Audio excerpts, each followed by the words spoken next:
రోజు పొద్దున్నే పేపర్లు కొనుక్కుని వస్తుంటే ఇవాళ ఈనాడు పేపర్ హాట్ కేకులాగా అమ్ముడిపోయింది.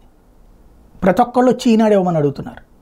అంటే ఈనాడు మీద ప్రజలకు ఉన్న విశ్వసనీయత ఏమాత్రం సన్నగిల్లల. ఈనాడులో వైసీపీకి వ్యతిరేకంగా భారీ ఎత్తున కథనాలు వచ్చినాయి, జగన్కి వ్యతిరేకంగా వచ్చినాయి. కాబట్టి వైసీపీ చివరికి రామోజీని టార్గెట్ చేసి, మార్గదర్శిని టార్గెట్ చేసి ఎంత చేసినా ప్రజలైతే రామోజీది కరెక్ట్ అన్నటువంటిదే నమ్మారు. దాని ఇంపాక్ట్ ఈనాడుకు సంబంధించి ఇవాళ బారులు తీరినటువంటి జనం ఎక్కడికక్కడ హాట్ కేకులాగా ముడిపోయినాయి. దానికి తోడు ఎడిటోరియల్ కాలంలో రామోజీరావు గారు రాసినటువంటి కథనం కూడా ఇప్పుడు ఆయనకి మరింత, అంటే ఆయన ఇచ్చిన పిలుపుకి స్పందించినటువంటి ప్రజలు అదే చూసినట్టున్నారు.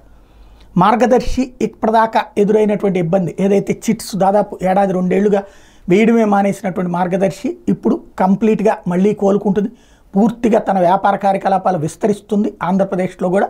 అదే సందర్భంలో మార్గదర్శి మీద కేసులు ఇవన్నీ ఇక దూదిపింజల్ లాంటివి.